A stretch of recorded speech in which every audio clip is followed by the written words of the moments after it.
السلام علیکم ناظرین، میں ہوں منصور علی خان۔ اپنے ڈیل چینل کے اوپر آپ کو خوش آمدید کہیں گے۔ پچھلے 12 گھنٹے اور آنے والے 12 گھنٹے کتنے اہم ہو سکتے ہیں، اس کی تفصیلات کے اوپر ڈیٹیل سے بات کریں گے۔ اس سے پہلے آپ سے درخواست کے چینل کو سبسکرائب کرنا مت بھولیے گا، بیل آئیکن پریس کیجئے۔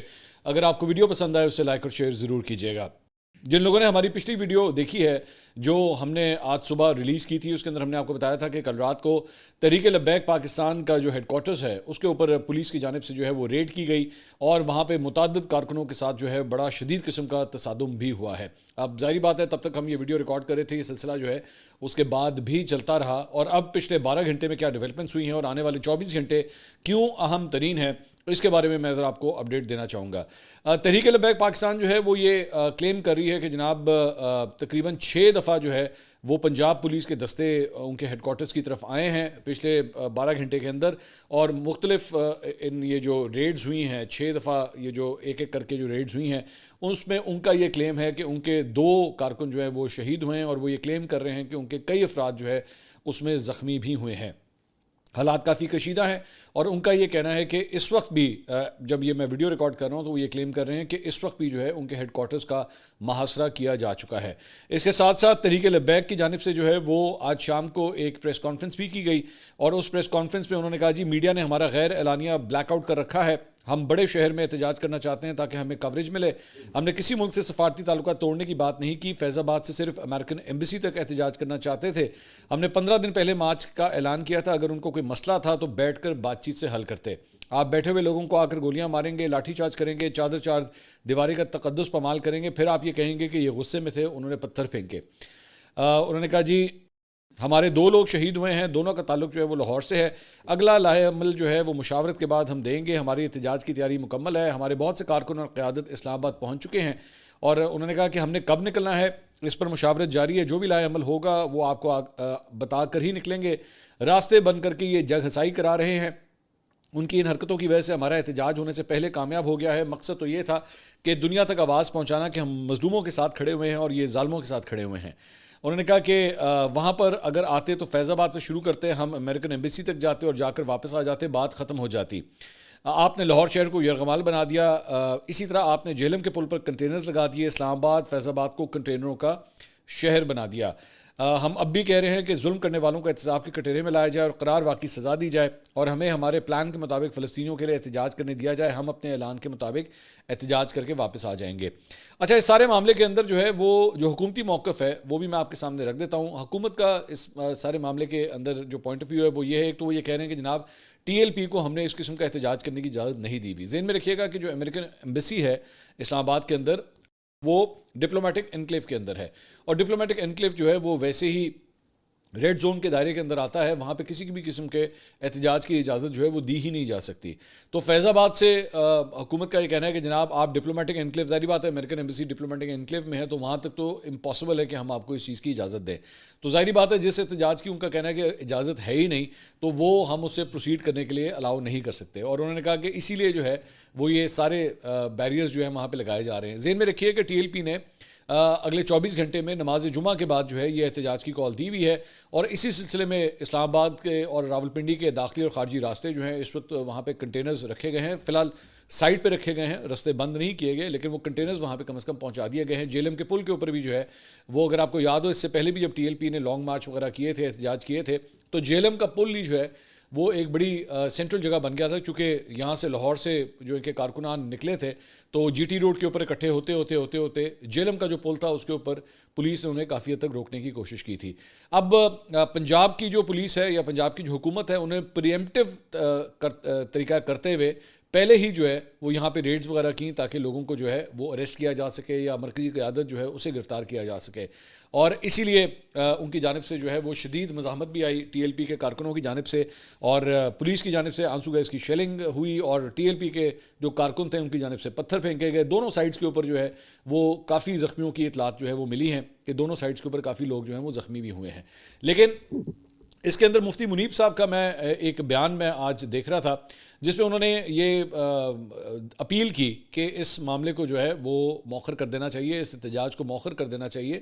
اس کی وجہ یہ ہے کہ پچھلے 24 گھنٹے کے اندر ایک بہت بڑی ڈیولپمنٹ یہ ہوئی ہے کہ حماس اور اسرائیل کے درمیان خود معاملہ جو ہے وہ طے پا گئے ہیں، اور وہ مذاکرات کر کے چیزوں کو آلریڈی ریزالو کر چکے ہیں, اور وہ جو پیس پلان تھا ڈونلڈ ٹرمپ کا اس کے اوپر آلریڈی امپلیمنٹیشن شروع ہو چکی ہے. تو نقطہ یہاں پہ اس بات کا آتا ہے کہ جب آلریڈی جو دو سٹیک ہولڈرز ہیں جب وہ آپس میں مذاکرات کر چکے ہیں, جب وہ آپس میں چیزوں کو طے کر چکے ہیں, تو پھر ایک وائلنٹ احتجاج کرنے کی ضرورت کیوں محسوس ہوئی, اور وہ بھی پاکستان کے اندر.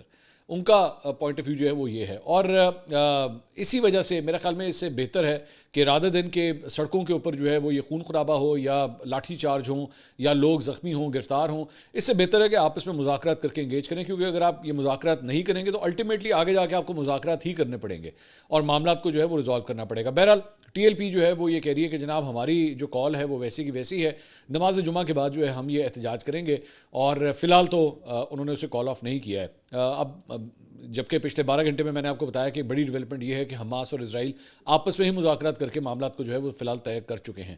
تو حکومت کی مجبوری یہ ہے کہ ظاہری بات ہے ڈپلومیٹک انکلیو جو ہے وہ صرف امریکن ایمبیسی وہاں پہ نہیں ہے, بلکہ دیگر کئی ممالک کی جو ایمبیسیز ہیں وہ بھی اسی ڈپلومیٹک انکلیو کے اندر ہی موجود ہیں, اور ظاہری بات ہے یہ ایک بہت بڑا سیکیورٹی بریچ ہو سکتا ہے اگر وہاں پہ کسی کو احتجاج کرنے کی اجازت دی جائے. اس کے علاوہ جناب ایک بہت بڑی خبر جو ہے وہ آج لندن سے آئی ہے, اور لندن ہائی کورٹ میں بریگیڈیئر ریٹائرڈ راشد نصیر نے یوٹیوبر عادل راجہ کے خلاف جو مقدمہ کیا تھا ہتک عزت کا, اس کا فیصلہ جو ہے وہ آج اناؤنس کر دیا گیا, جس کے مطابق عادل راجہ کو ہرجانے اور عدالتی اخراجات کی مد میں 13 کروڑ روپے جو ہے وہ جرمانہ کیا گیا ہے, اور انہیں کہا گیا جناب یہ پیسے جو ہے وہ آپ دیں گے. جج لندن ہائی کورٹ نے کہا کہ عادل راجہ نے بریگیڈیئر ریٹائرڈ راشد نصیر کو بدنام کیا ہے اور ان پر جھوٹے الزامات لگائے ہیں, اور عادل راجہ کو بریگیڈیئر ریٹائرڈ راشد نصیر کو 50,000 پاؤنڈ ہرجانہ ادا کرنے کا حکم جو ہے وہ جاری کیا گیا ہے.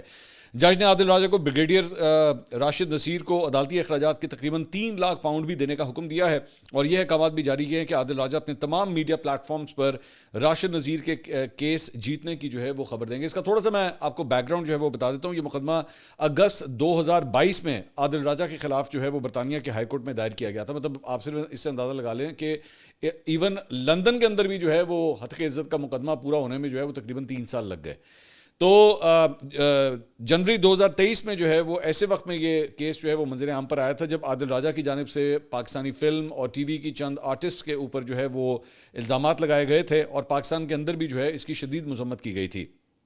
بعد میں انٹیلیجنس سربراہ کے خلاف جو ہے وہ ریٹائرڈ میجر عادل راجہ کی مہم جو ہے وہ 14 جون 2022 کو شروع ہوئی, اور انہوں نے الزام لگایا کہ انٹیلیجنس افسر نے آنے والے انتخابات میں دھاندلی کے لیے لاہور ہائی کورٹ کے اوپر مکمل قبضہ کر لیا. یہ بیسکلی بڑا جو ایک الزام تھا وہ یہ لگایا گیا تھا. 19 جون 2022 کو عادل راجہ نے الزام لگایا کہ انتخابات میں ہیرا پھیری کی گئی, اور مبینہ طور پر ISI سیکٹر کمانڈر پنجاب نے لاہور میں اپنے حالیہ قیام کے دوران آصف علی زرداری کے ساتھ کئی ملاقاتیں بھی کی ہیں. سال 2024 میں عدالت نے قرار دیا کہ عادل راجہ کے 10 میں سے 9 بیانات جو ہیں وہ برطانوی قانون کے تحت ہتک عزت کے زمرے میں آتے ہیں, اور عادل راجہ نے مقدمہ خارج کروانے کی کوشش کی جسے عدالت نے مسترد کر دیا. عدالت نے اپنا فیصلہ سناتے ہوئے عادل راجہ پر 10,000 پاؤنڈز کا جرمانہ عائد کیا, اور 22 جولائی 2025 کو عادل راجہ کے خلاف ہتک عزت کے مقدمے کی سماعت جو ہے وہ شروع ہو گئی. ریٹائرڈ بریگیڈیئر راشد نصیر نے برطانیہ کے ہائی کورٹ کو بتایا کہ عادل راجہ کی جانب سے آن لائن لگائے گئے الزامات کے بعد انہیں اور ان کے خاندان کو دھمکیاں, ہراسانی, بدسلوکی اور پرائیویسی کی سنگین خلاف ورزیوں کا سامنا کرنا پڑا. ریٹائرڈ بریگیڈیئر راشد نصیر نے کہا کہ ہراسانی اس وقت شدت اختیار کر گئی جب عادل راجہ نے مبینہ طور پر ان کے بیٹے اور اہل خانہ کی تصاویر شائع کی, جس کے باعث انہیں اپنے بچوں کے تعلیمی منصوبے جو ہے وہ تبدیل کرنے پڑے. بریگیڈیئر راشد نصیر نے کہا کہ ان کی بیٹی کو کنگز کالج لندن اور بیٹے کو ایک اور برطانوی یونیورسٹی سے داخلہ ملا تھا, لیکن عادل راجہ کے رویے کے بعد انہوں نے انہیں امریکہ بھیجنے کا فیصلہ کیا. اچھا, اب یہ ایک بڑا کلاسک کیس ہے, یہ ایکچولی ایک بڑا کلاسک کیس ہے. یہ جو اکثر اوقات لوگ نا مجھ سے پوچھتے ہیں بھائی جان آپ لونڈا لپاڑا کس کو کہتے ہیں, دس از اے لونڈا لپاڑا. یہ ہوتے ہیں لونڈے لپاڑے جو بیسکلی جھوٹ گھڑتے ہیں. ایک اچھی بلی اگر کوئی سیاسی تحریک چل بھی رہی ہے نا, اینڈ آئی وانٹ ٹو سے دس کہ پاکستان تحریک انصاف مثال کے طور پہ آج ایک اپنی جمہوریت اور آئین کی بالادستی کے لیے جو اگر تحریک چلا رہی ہے, یہ اس قسم کے لوگ جو ہیں وہ اپنے ذاتی مفادات کی خاطر جب ساتھ اٹیچ ہوتے ہیں اور اپنی فالوئنگ, اپنی ویورشپ, اپنی ری ٹویٹس بڑھانے کے لیے جو ہے وہ اس قسم کے جھوٹ گڑنا شروع کرتے ہیں. ایک تو وہ اس تحریک کو نقصان پہنچاتے ہیں, اور دوسرے لوگوں کو ٹارگٹ کر کے جو ہے نا وہ ان کی تصدیق کرنے کی کوشش کرتے ہیں. میں اس طرح کے لوگوں کے جو ہے نا بڑا سخت خلاف ہوں کہ بھائی آپ, اور یہ ہوتا ہے this is why I always insist کہ آپ ایک پراپر ریپیوٹیڈ جرنلسٹ نہیں ہیں. آپ نے اگر جرنلزم پڑھی ہوتی, اگر آپ نے جرنلزم سیکھی ہوتی, تو پھر آپ کو پتہ لگتا ہے کہ اگر آپ کسی کے بارے میں کوئی سٹوری دے رہے ہیں یا کسی کے بارے میں کوئی بات کر رہے ہیں تو اس کی پراپر انویسٹیگیشن کریں, پراپر اس کے بارے میں جو ہے آپ کے پاس ٹھوس ثبوت ہونے چاہیے. یہ نہیں ہو سکتا کہ بھائی جان آپ نے یہاں پہ ٹک کر کے مائک لگایا اور آپ نے کہا چلو یہ شروع ہو جاؤ, کوئی مسئلہ ہی نہیں, خیر ہے. نہیں, یو کانٹ ڈو دیٹ. تو دوسری بات یہ جو عادل راجہ صاحب ہیں, انہوں نے میرے پہ بھی ماضی کے اندر جو ہے وہ الزامات لگائے ہوئے ہیں. یہ عمران ریاض خان کو بھی نہیں چھوڑتے, ان کے اوپر بھی بہت سے انہوں نے الزامات لگائے ہوئے ہیں. تو ان کا جو ذہن میں آتا ہے نا, مطلب بغیر کسی ثبوت کے یہ اسی طرح جو ہے وہ الزامات لگا دیتے ہیں. لیکن دو چار چیزیں اس ساری چیز میں سے نا نکلتی ہیں جو میں آپ کے ساتھ شیئر کرنا چاہوں گا. ایک تو یہ کہ یہ ایک بڑا کلاسک کیس ہے کہ باقی بھی جو لونڈے لپاڑے بیٹھے ہوئے ہیں نا, خاص طور پہ یو کے اور یو ایس اے کے اندر, ان کو بھی ایک سبق حاصل کرنے کی ضرورت ہے کہ ان میں سے ویسے بہتوں کے سافٹ ویئر نا کافی حد تک اپ ڈیٹ ہو گئے ہیں. وہ نا وہ جو کافی حد تک ان کی جو زبانیں تھیں نا وہ اب کند ہو گئی ہیں. ان کو کافی حد تک اس بات کا لحاظ ہو گیا. میرے خیال میں وہ بار بار اس کیس کو دیکھتے تھے اور ان کو سمجھ آ گئی بھی تھی کہ جناب اگر ہمارے اگینسٹ بھی اس طرح کا کیس ہو گیا نا تو یہاں پہ رہنا مشکل ہو جائے گا. تو ہم بھی بڑی اس کی مانیٹرنگ کر رہے ہیں, اور خاص طور پہ امریکہ کے اندر ایک دو آئٹمز اس طرح کی بیٹھی ہوئی ہیں جو آئے دن جو ہے اس قسم کے الزامات لگاتے ہیں. تو ہم نے بھی اپنی لائرز کی ٹیم کو جو ہے وہ پوری طرح ایکٹیویٹ کیا ہوا ہے کہ جیسے ہی یہ لیفٹ سے رائٹ ہوا تو اس کے اوپر بھی جو ہے وہ ہتک عزت کا مقدمہ ٹھوک دیا جائے. تو دس از اے لیسن. اور دوسری بات یہ کہ not just Adil Raja, this is also a lesson for Pakistan Tehreek Insaf, کیونکہ ماضی کے اندر جو ہے وہ عادل راجہ کو مطلب پاکستان تحریک انصاف کی اسپیسز کے اندر اور پاکستان تحریک انصاف کے رہنما, میں ان لوگوں کے بارے میں بھی جانتا ہوں پاکستان تحریک انصاف کے جو اکثر اوقات ان سے رابطے میں رہے ہیں, ٹھیک ہے, اور ان کو مطلب ایک بہت بڑا ویژنری اور بہت بڑا جو ہے وہ اپنی طرف سے لیڈر جو ہے کنسیڈر کرتے رہے. ایون پاکستان تحریک انصاف کے اپنے اندر لوگوں کو بھی ٹارگٹ کیا گیا ان کی جانب سے. So you need to be very very careful when you are actually accusing someone. آپ کے پاس اگر اس کے ٹھوس ثبوت نہیں ہے, you could get into trouble. اور کاش, میں بار بار یہ کہوں گا کہ کاش یہ اس قسم کا نظام جو آپ نے برطانیہ کے اندر دیکھا ہے کہ جھوٹے الزامات, فراڈ کرنے کے اوپر, اس قسم کی بات کرنے کے اوپر آپ کے اوپر جو ہے جب اس طرح کیس ہو جاتا ہے تو پھر اس طرح کے اسی طرح کا سسٹم کاش پاکستان کے اندر بھی ہو. لیکن ہوتا کیا ہے کہ پاکستان میں ہتک عزت کے قوانین اگر یہاں پہ موجود بھی ہیں, یا اگر کسی قسم کا قانون جو ہے وہ اس قسم کی آن لائن ہراسمنٹ کے حوالے سے یا جھوٹ پھیلانے کے حوالے سے ہے بھی, تو اس کا استعمال بڑا غلط ہوتا ہے. اور کلاسک کیس جو ہے وہ یہ والی گورنمنٹ بھی اور پچھلی گورنمنٹ بھی, مطلب اسے جو ہے وہ جرنلسٹ کو ہراس کرنے کے لیے جو استعمال کرنا شروع کر دیا جاتا ہے. بندہ پہلے اٹھایا جاتا ہے, کیس بعد میں ٹھکتا ہے اس کے اوپر کہ بھائی جان 2 دن تو یہ نہیں پتہ لگتا کہ بھائی جان اٹھایا کیوں گیا, 2 دن کے بعد پتہ لگتا ہے اچھا پیکا لگ گئی بھائی جان آپ کے اوپر. تو اور اس کے بعد کبھی کبھار اس طرح ہوتا ہے کہ اچھا پیکا لگ بھی جائے, آپ کے اوپر کیس لگ بھی جائے, لیکن اگر جو ہے وہ کوئی سیاسی پش پناہی ہو گئی یا اگلے کا سافٹ ویئر اپڈیٹ ہو گیا تو چل خبردار آئندہ نہ کرنا, and the whole thing is gone. That's it. So this is the difference between UK judicial system and Pakistan judicial system. اور ہمارے یہاں پہ جو ہے وہ قوانین کو اپنے لیے کس طرح استعمال کیا جاتا ہے. میرا سب سے بڑا پوائنٹ اس معاملے میں یہ ہے. بہرحال عادل راجہ نے اس کے اوپر جو ہے ٹویٹ کیا, انہوں نے کہا آج کا دن مایوس کن ہے, جج ہمارے ساتھ نہیں تھا. اب جج بھی ان کے ساتھ ہونا چاہیے تھا, مطلب ان کو جج بھی چاہیے تھا, مجھے اچھا جج بھی نہیں ملا, جج جو ہمارے ساتھ نہیں تھا. لیکن یہ عمران خان کو آزاد کرانے کی لڑائی ہے. ناؤ یو سی, اب آپ دیکھ رہے ہیں وہ جو ابھی تھوڑی دیر پہلے میں نے آپ سے بات کی تھی نا, بیسکلی آپ جھوٹ بولیں, آپ جھوٹ بولتے ہوئے پکڑے جائیں اور اب ساتھ ہی نتھی ہو جائیں, ساتھ ہی پی ٹی آئی کا سارا کراؤڈ جو ہے اس کو اپنے ساتھ نتھی کر لے کہ نہیں میں بیسکلی جو کچھ بھی کر رہا ہوں میں تو تاڑے لیے کر رہا ہوں, میں تو آپ کے لیے کر رہا ہوں, میرا اپنا کوئی مقصد نہیں, میں تو آپ کے لیے کر رہا ہوں. اب یہ اس کا مقصد کیا ہے کہ بیسکلی سارا پی ٹی آئی کا کراؤڈ جو ہے نا آ کے ان کو سپورٹ کرے کہ نہیں یار اتنا بڑا ظلم ہوا ہے. وہ کی ظلم ہوا ہے, وہ بھی مل گیا, یو کے کا جج بھی مل گیا. اب اور کدھر جائیں, دنیا کی کس عدالت میں جا کے جناب آپ کا مقدمہ لڑیں جا کے کہ جناب آپ نے جناب زیادتی کی ہے, کہاں جائیں پھر. چلے پاکستانی عدالتوں کے اوپر تو آپ الزامات لگاتے ہیں نا کہ جناب یہاں سے انصاف کی آپ کو توقع نہیں ہے, یو کے سے بھی انصاف نہیں مل رہا. آگے کہتے ہیں یہ جنرل عاصم منیر اور ان کی فوجی آمدید سے پاکستان کو آزاد کرانے کی جنگ ہے. آج کی ناکامی کے باوجود ہمارا عزم نہیں ٹوٹا ہے, پاکستان میں ہماری جمہوریت کی جدوجہد جاری رہے گی. پاکستان کے لوگ زمینی حقائق کے عینی شاہد ہیں اور ان کا آزادی کے لیے پختہ عزم برقرار ہے. ہماری مائیں اور بہنیں جنہوں نے آنکھوں میں حوصلہ لیے ظلم و تشدد برداشت کیا ہے وہ جانتی ہیں کہ ہم ان کے لیے لڑ رہے ہیں. ہیلو, کیسا ہے یہ ہے وکٹم کارڈ. ایون دو آپ گلٹی ثابت ہوئے ہیں لیکن یہ وکٹم کارڈ ہے کہ نہیں میں تو جمہوریت کے لیے سب کچھ کر رہا ہوں. میرے جھوٹ پہ دھیان نہ دیں, میں نے جھوٹ بولا ہے اس پہ دھیان نہ دیں. یہ جمہوریت کے لیے, یہ آئین کے لیے ہے, یہ اس نظام کے خلاف ہے, ہم نے آواز بلند کر دی ہے, آپ لوگ سارے میرے ساتھ اکٹھے ہو جائیں. یہ بیسکلی کیس ہے. اور یہ کیس یہ ان کا نہیں ہے صرف, یہ بائی دا وے یہ صرف عادل راجہ کا کیس نہیں ہے, اور بھی بہت سے اس طرح کے لوگ جو ہیں نا جو بیسکلی یوٹیوب کے اوپر اپنا منجن بیچتے ہیں وہ یہی کام کر رہے ہیں. بولتے جھوٹ ہیں لیکن کور اس کے اوپر جو لیتے ہیں وہ کہ جناب ہم لوگ جناب آئین اور جمہوریت کی خاطر سب کچھ کر رہے ہیں بس. اور یہ ماضی میں یہی سب کے سب جو ہے وہ جا کے فائلیں بھی دیکھتے تھے, فائلیں دیکھ کے پروگرام بھی کرتے تھے, ویلاگز بھی کرتے تھے, اور بعد میں کہتے ہیں 80% جمہوریت چیمپئن ہے. سو بیسکلی اگر آپ کا لیڈر جو ہے وہ آپ کا پسندیدہ لیڈر جو ہے وہ سیم پیج کے اوپر ہو, ٹھیک ہے, وہ اس ہائیبرڈ نظام کے اندر چل رہا ہو, تو سب ٹھیک ہے. ان میں سے بہت سے ایسے جو ہیں آج آج بھی ہائیبرڈ نظام ہے, ٹھیک ہے, آج بھی یہی ہائیبرڈ نظام ہے, پہلے بھی ہائیبرڈ نظام تھا.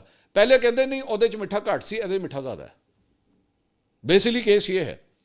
لیکن تب وہ مٹھا گھٹ والا جو ہے نا وہ قابل قبول تھا.